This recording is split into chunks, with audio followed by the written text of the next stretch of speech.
Ancient and Modern Britons, Chapter 9. Book by David MacRitchie.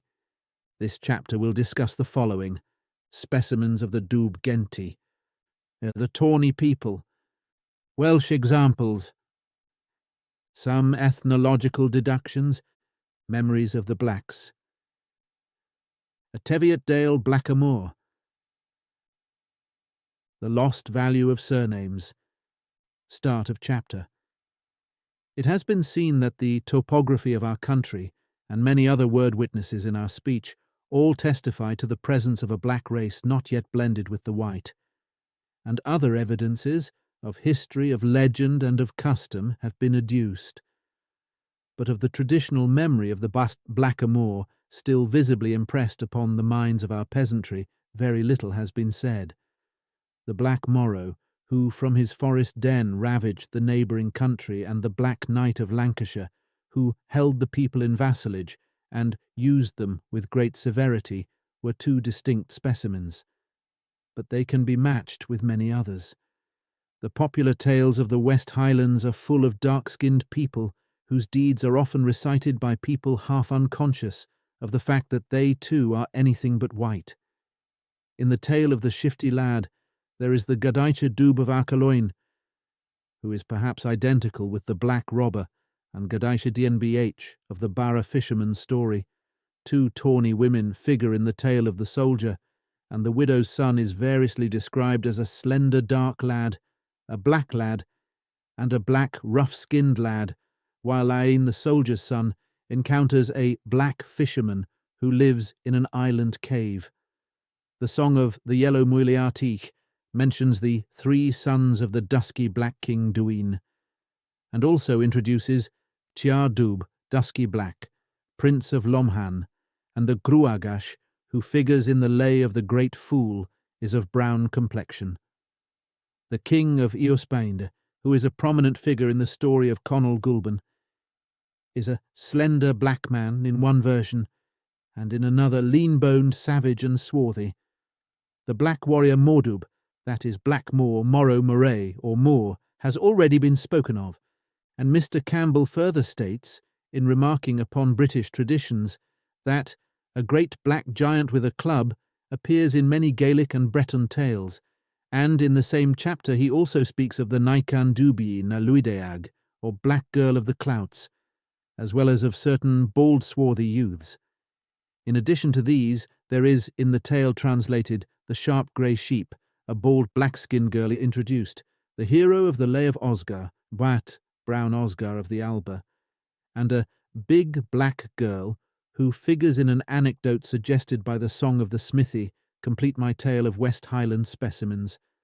That is to say, of specimens not regarded as historical, of those that are historical.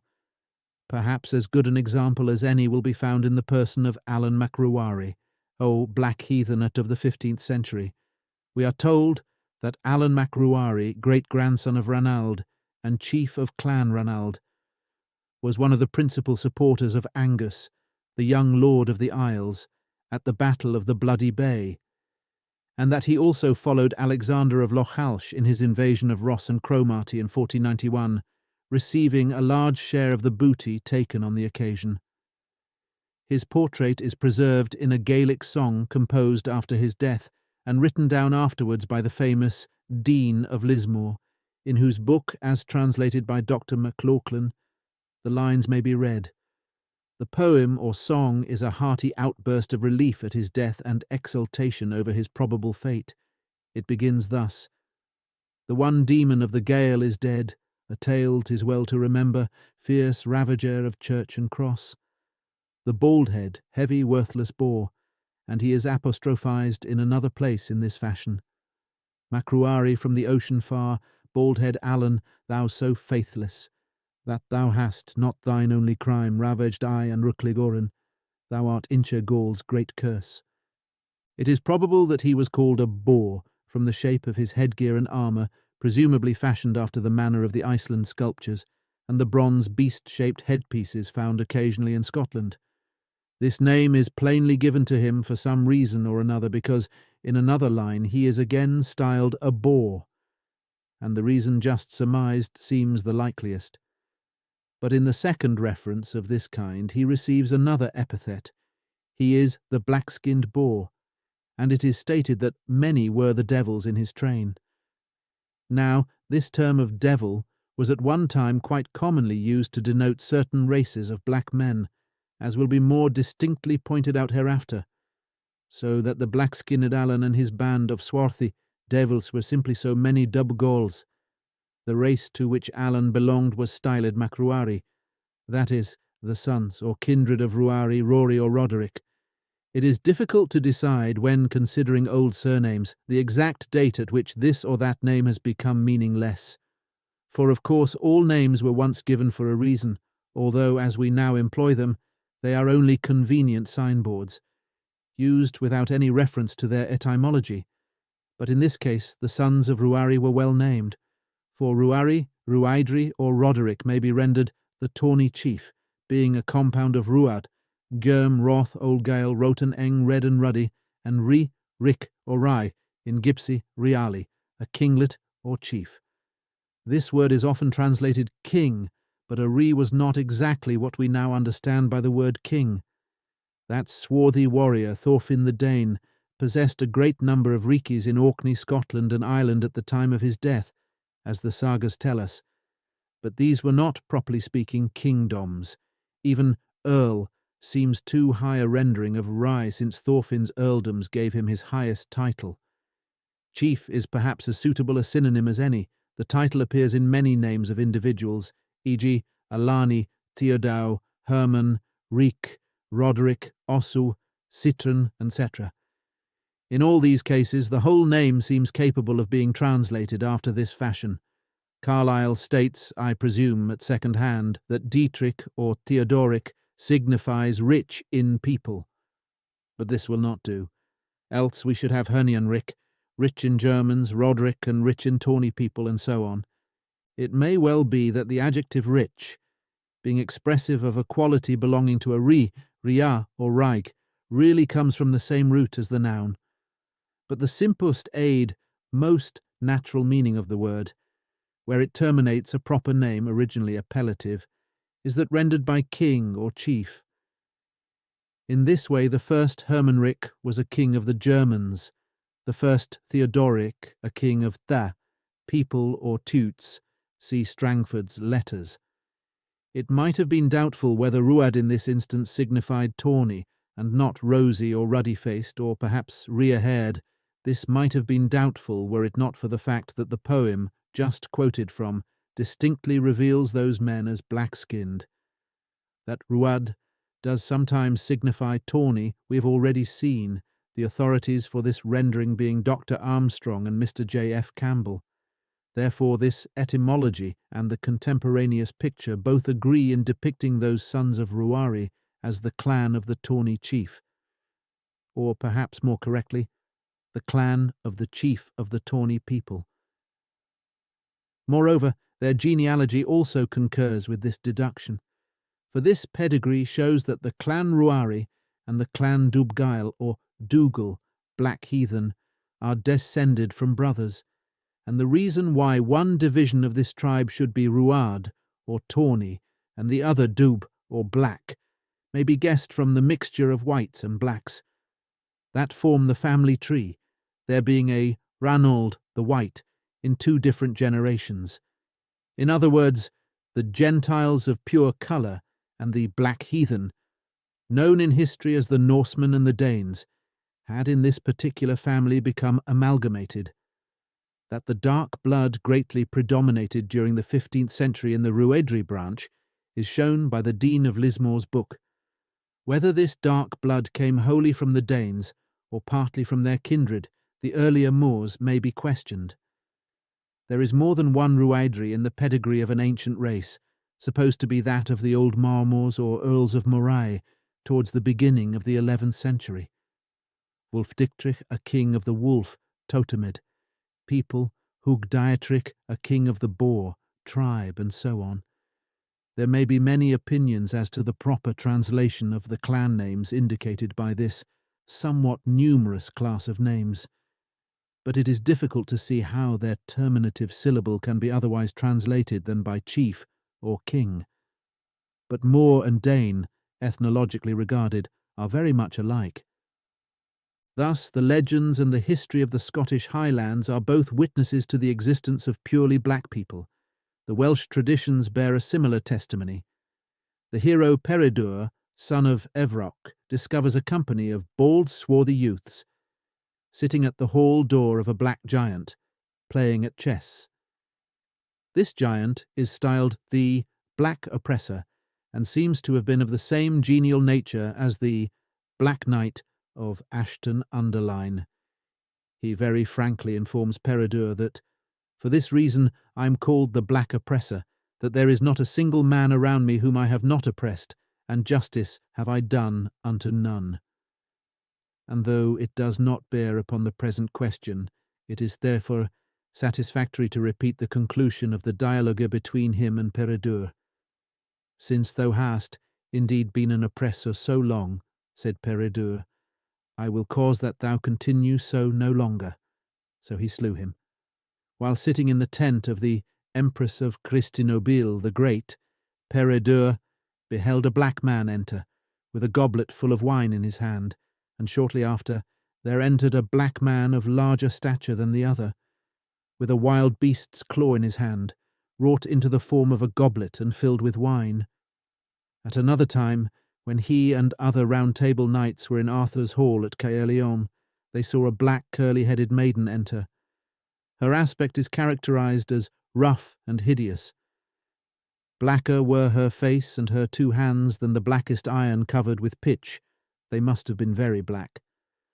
And her hue was not more frightful than her form. High cheeks had she, and a face lengthened downwards, and a short nose with distended nostrils, and her teeth were long and yellow, and her back was in the shape of a crook, and her figure was very thin and spare except her feet, which were of huge size. In short, she had the race marks of the Negritos and Australioids of Professor Huxley, and in a more pronounced and hideous degree than may be seen in any living representative of these types. Kynon, the son of Clydno, encountered another of those black people, a black giant with an iron club, and such giants swarm throughout the Welsh tales. The Mabinogion, says Mr. Wirt Sykes, are full of black men, usually giants, always terrible to encounter, and they are all extremely ugly. In which respect they resemble the misshapen and swarthy Huns, the foul-mouthed and ugly Black Dane, who went to Vinland in the 11th century, the ill-favoured Moors and Saracens of heraldry, the hideous Egyptians who rode into Bologna in the year 1422, the deformed and shocking Samoyeds of last century, and the blubber-lipped Chuthak whom Diarmaid killed. The black, crisp-haired wench that came to Caerleon upon Usk was assuredly hideous, and the other, giants, are invariably ugly. Mr. Sidney Lanier, in his introduction to the Boys Mabinogion, speaks of one of the Welsh worthies as having lips so large that he was accustomed to draw the lower down for an apron and to lift up the other for a hood. The description is, of course, a monstrous and ludicrous caricature, drawn by others of a handsomer race, but it is plainly founded upon the remarkably coarse and flexible lips of the Australioid, and the equally exaggerated picture of the man whose eyebrows hung over his eyes to such a degree that they had to be propped up with forks, again suggests the shaggy eyebrows of the same race, but all those grotesque and fanciful figures were once real men, though their deformities, horribly real at the best, are magnified and distorted to ooze, who look at them through the dimmests of many centuries. The giant Gernach, who was slain by Kai and the Arthurian knights, and whose castle and treasuries they appropriated, was once an actual black Gentile, living in one of the many black castles whose names still speak of their former lords. So the shaggy-browed Yspaddaden Penkawa, who, like the so-called Black Serpent, or serpent-crested black man slain by Peredur, is pictured as throwing poisoned arrows or darts at his enemies, is pretty clearly one of those hateful, horrid giants known to the Irish chroniclers as the Tuath Figda, who carried nothing about them but poisoned iron. The Welsh extracts are from Mr. Sykes' British Goblins, P.P. 133, 127.9 and 219, and also from Mr. Sidney Lanier's Boys Mabinogion. The West Highland figures are, of course, taken from Mr. Campbell's Popular Tales. The Tuath Figila are met with in Mr. Skeen's Chronicles of the Picts, although certain divisions of this primitive black race are now only known, in Wales and elsewhere, as quasi-supernatural beings, yet the blurred pictures that still remain to us are painted the proper colour. In Welsh tradition, says Mr. Wirt Sykes, the Bwbach is usually brown, and the Coblynau are black or copper-coloured in face as well as dress. And of the Gwrach, which word he translates hag or witch, he states that she was the wife of the Avagddu. Now this word Avagddu is the Welsh and phonetical spelling of what in the Scottish Highlands is Abhach Dubh, and the English of Abhach Dubh is the black dwarf, so that the name given to the male Grax is only another term for the Svertlings, or swarthy dwarfs, who are stated in the Laxdæla saga to have slain Frodi the Gallant, the grandsire of Olav the White, and what is more, this term connects the Svertlings with the Inglings or marsh dwarfs. For, although Abhach is one of the Gaelic words for a dwarf, it radically means a waterman, being made up of the now obsolete ab, water, and ach, a termination, as in Tuath ach, hairman, signifying a person. Therefore, Abhach Dubh, or Avagddu, when analysed, is seen to be literally black water dwarf, and consequently, the name generally given to the females of this race by the modern peasantry of Wales is quite appropriate. For the Groged Annam are simply water hags or witches. Further, all these names remind one that the earliest forms of the words morus, mor, antra, and cause, carse, kia, and set, formerly touched upon, are closely associated with the sea and marshlands, as well as with the swarthy tribes they designate. The Welsh tales, it has been said, are full of black giants, against whom the Arthurian warriors fought. An inference from this is that Arthur's followers were white, because the blackness of their foes would not have been particularized had they been of the same hue themselves. Now, the Arthur of history is said to have been himself of swarthy Silurian blood, but the Arthur of romance has never been wholly identified with him, and indeed he is altogether difficult to localize in time and place. The legendary knights of the Round Table may fairly be assumed to have been of the civilized, Christianized, and xanthocroic stock of provincial Britons who, if represented by the barbarian prisoner of the sculpture, were, in face and figure, strikingly handsome, and their enemies, who are usually styled the heathen, are seen in the Welsh traditions to be black. That is, they were black heathen, like the Danes, or like the Moors. For the black people, as we know, antedate the Danish branch of that stock by many centuries, how many no one can tell. Professor Huxley, speaking on this subject, says that probably in the time of Caesar, and certainly in that of Tacitus, there existed in these islands two distinct types of population, the one of tall stature, with fair skin, yellow hair, and blue eyes, the other of short stature, with dark skin, as dark as an Ethiopian's, says Pliny, as dark as a Moor's, says Claudian, dark hair and black eyes. We further learn that this dark population, represented by the Silures, bore considerable physical resemblance to the people of Aquitania and Iberia, while the fair population of parts of southeast Britain, the present counties of Kent and Hants, resembled the Belga, who inhabited the northeast of France and the country now called Belgium.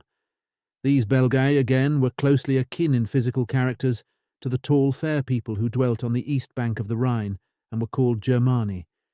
These two distinct ethnological elements, continues Mr. Huxley, probably coexisted in these islands when the country was discovered by the Romans, and the subsequent invasions to which Britain has been subjected have not introduced any new stock, but have merely affected one or other of the pre-existing elements. Accepting this conclusion, then, as in the main correct. In the main correct, because the assumption that Western Europe remained unvisited by any new stock during a long stretch of 60 generations is somewhat sweeping. To assume this is to forget that Britain, in its first historical millenary, was in the position of modern Australia, or the Western States, the recipient of the overflow of other nations, and not, as it now is, a great imperial centre. It is to overlook the fact that 1,000 years ago our islands were overrun by a race whom certain mid-Europeans styled Ostmen, or men of the East, which race, though akin to certain tribes of Britons, must inevitably have brought with it a large infusion of alien blood. We have before us undeniable evidence, historical and ethnological, of the immemorial presence of the blacks in this country. Other confirmatory statements have been made in the foregoing chapters, and additional evidence of a traditional kind has just been adduced. In most of the examples cited of whatever nature, the two great types appear as enemies, which was their natural attitude, and a great number of the legendary instances preserve the memory of this mutual enmity. The black giants of the Welsh and other tales are hateful and horrid. The Welsh black oppressor and the Black Knight of Lancashire are fierce tyrants, the cruel foes of all white people. At a later date, when the whites were guying the ascendancy and the blacks were cut up into straggling bands or lurking, like the Blackamoor of Galloway, in solitary dens and forest shades, out of which they issued by night, intent on murder and rapine, even at this stage of their history the blacks were the dreaded enemies of the whites. Indeed, it is of this epoch that the popular imagination has most retained the impression. The days of the black oppression are so remote that their memory only lives in half-forgotten legends. Not so the time when the black castles were owned by another race, and their former masters were skulking among woods and caves. So vivid was the fear of them, and so lasting its impression, that children of the 19th century, peering into dark recesses, timorously, or peasant girls, seeing suddenly their own image, reflected by the candle from the dark window-pane, shiver all over with apprehension at the vision of the dreaded black man, a mere imaginary bugbear to them, but a real terror to those from whom they inherited the feeling. But this state of things could not last forever. No two races, however antagonistic, could inhabit the same territory for countless generations without amalgamating. Such a thing is an impossibility. Whether in an authorized fashion or not, a mixed race eventually comes into being. And this is what we see in our own history, long ages ago, and in spite of a gradually dwindling party of irreconcilables, the two great sections may be seen uniting here and there. As early as the Norse and Danish invasion, and earlier than that, this had happened at various points. Fionn and Dubh did not always war against each other. Occasionally they united in friendlier mood, and the result was Don or Ruad. At what date the first approach was made, it is impossible to say, though the earliest legendary record seems to be that of the story of Diarmaid. There we see the fair whites, in the persons of Diarmaid and Grenay, who, as the friend and the wife of the Fionn, are presumably white also, amicably associating with their black contemporaries, as represented by the Cuthach, whose violent death was preceded by several days of chess-playing and love-making. Of historical instances after that date, enough has been said. But of traditionary examples it may be convenient to say more. In those districts which were colonized by white races, such as the Dutch or Flemish and the Norman, at a period subsequent to the latest black invasion, it is likely that a Blackamoor was to many people a being undreamt of because never seen. And when a straggling specimen of the swarthy races did, by accident, become visible to one of such a community, he would naturally be regarded as something uncanny. A case of this sort is presented to us in an old Welsh story, repeated by Mr. Wirt Sykes in his interesting collection, and it cannot be many centuries old. It is of a young woman who, while going one evening to milk the cows, saw as she passed through a wood, a horrible black man standing by a holly tree. She describes him as very big in the middle, but says nothing of his features, which she was probably not near enough to see. To her great relief, he took his departure quietly, walked towards a spring, where ghosts had been seen before, crossed the stile into the road, whistled loudly, and then disappeared. This Welsh girl must, of course, have belonged to a white community, and may have been of the blood of either of the two races named above, or of earlier white British blood, that is, Celtic. Another kindred instance is that of the experience of certain Scottish Covenanters not much more than 2 centuries ago. In one of his notes to the Heart of Midlothian, Scott tells of the encounter between the once celebrated prophet Alexander Peden and a devil in a lonely moorland cave. He also puts into the mouth of Douce Davy Deans the recital of a terrible episode of similar nature, a real incident of covenanting times.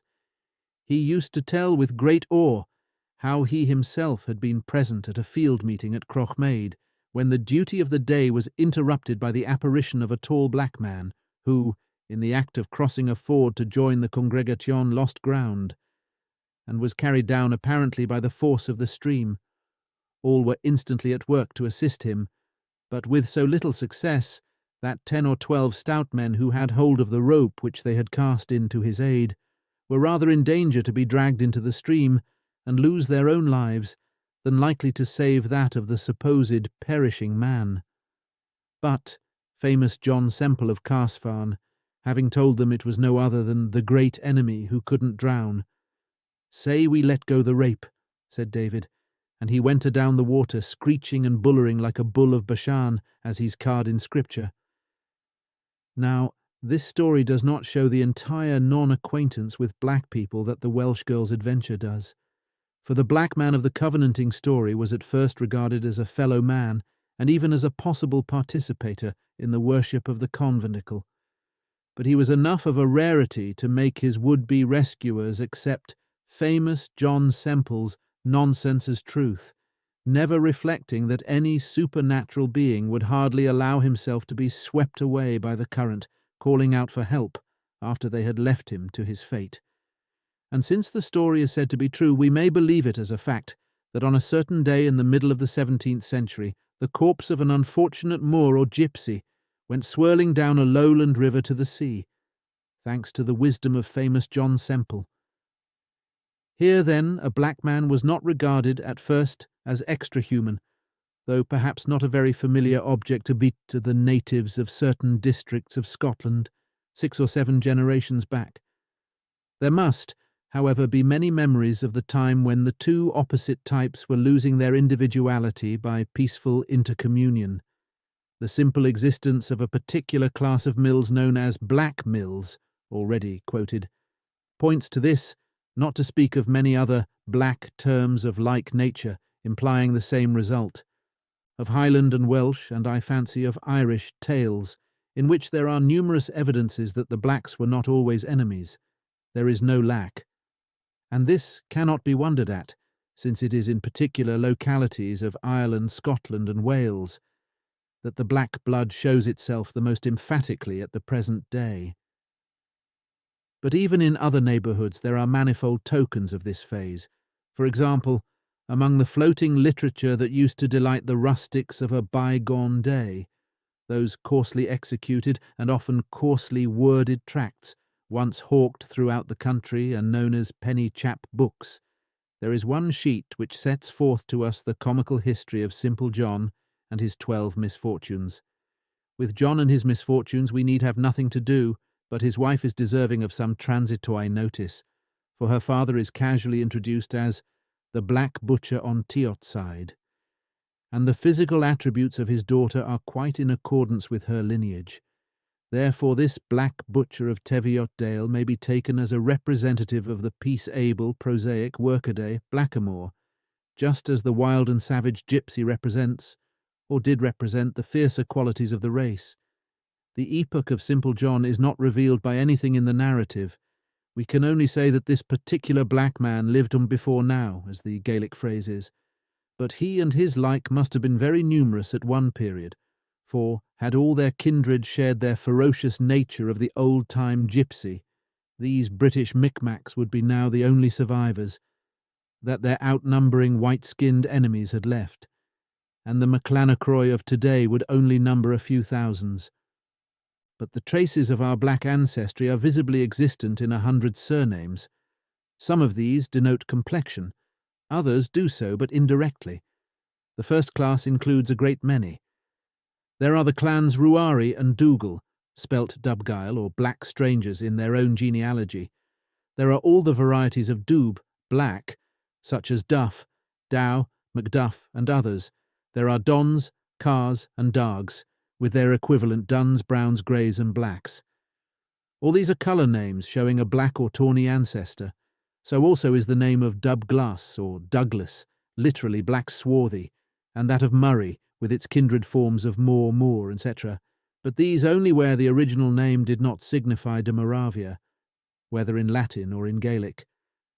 Such are the kind of names that directly point to a descent from the Moors. Of those that do so indirectly, nothing need be said here. But in saying this, it is not meant that such names nowadays necessarily indicate that the bearers of them had one or more Pictish ancestors, because it is well known that the surname of the feudal superior was given, in many cases, to his vassals, though wholly unconnected by blood. Consequently, many of the unwilling followers of a black oppressor might transmit to their descendants a surname that denoted a complexion vastly different from their own.